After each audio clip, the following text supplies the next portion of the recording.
Today's topic is about verbs and their complements and or objects. First, I want to tell you that a verb phrase consists of a main verb plus any helping verb or helping verbs that it has. Helping verbs, of course, are also called auxiliary verbs, and they are not the main verb, obviously. They are just there to either express time or tense or mode. Some verbs help you express tense. Like in this example here, I am driving. You can't just say I driving. You need the helping verb to go with it in English.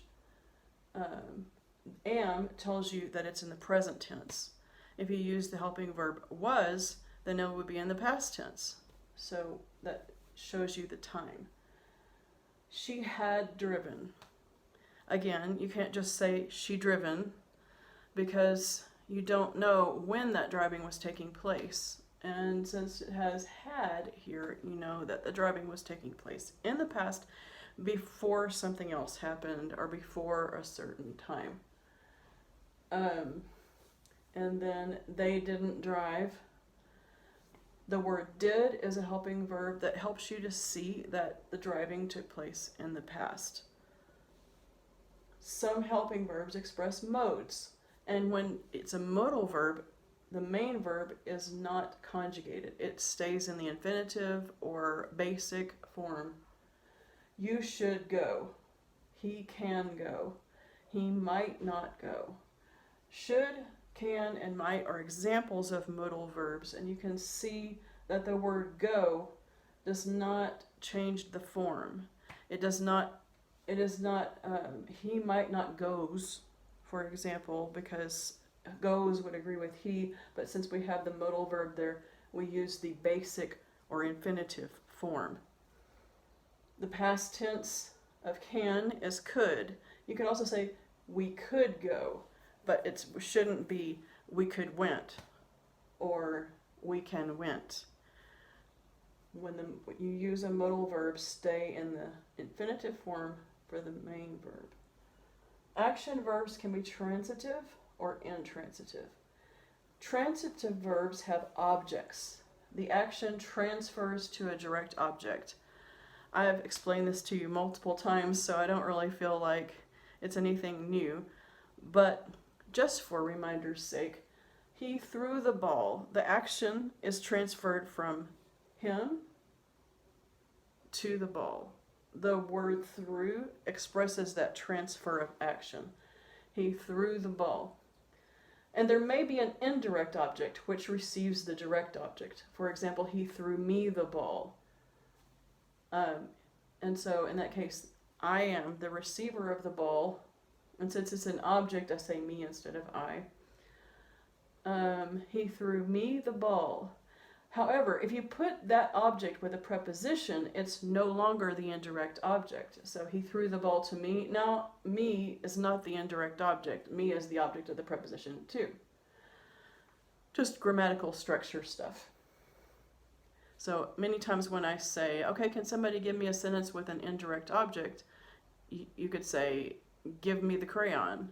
Okay, that is indirect object, but give the crayon to me, there's no indirect object there. It's just the way it's expressed in the sentence changes what it's called. Then the intransitive verbs don't have any objects. He was talking. No object. He was talking about you. Still no object. Again, if it's with a preposition, then it's not an object of the verb. So he was talking about you just modifies the verb talking. Some verbs can be transitive or intransitive.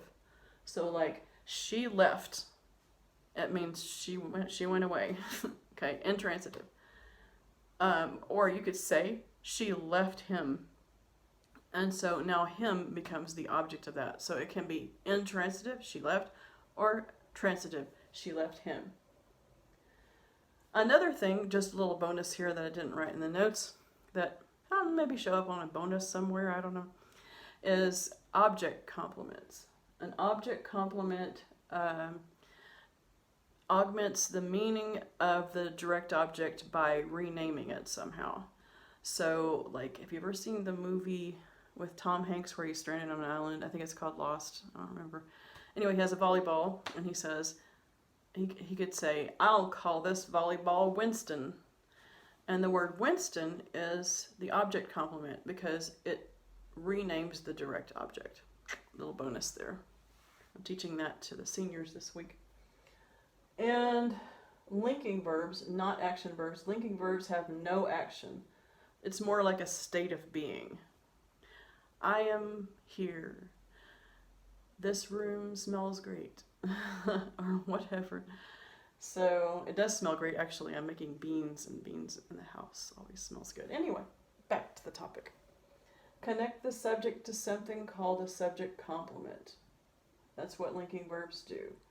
They can either use a predicate nominative, which is a fancy word for noun. A predicate nominative, for example, a tomato is a fruit. So fruit renames tomato. That's what predicate nominatives do. A banana plant is not a tree. Forgot to put my period at the end. Shame on me. Tree renames plant. And even though it's negative, it still works as a predicate nominative structurally. A predicate adjective, this cheese tastes nasty. Nasty describes the subject cheese. So that's why we know that we have a linking verb here, because the adjective over here is not connected to some other noun. It's connected to the subject. So that's what linking verbs do. All of these things are called subject complements.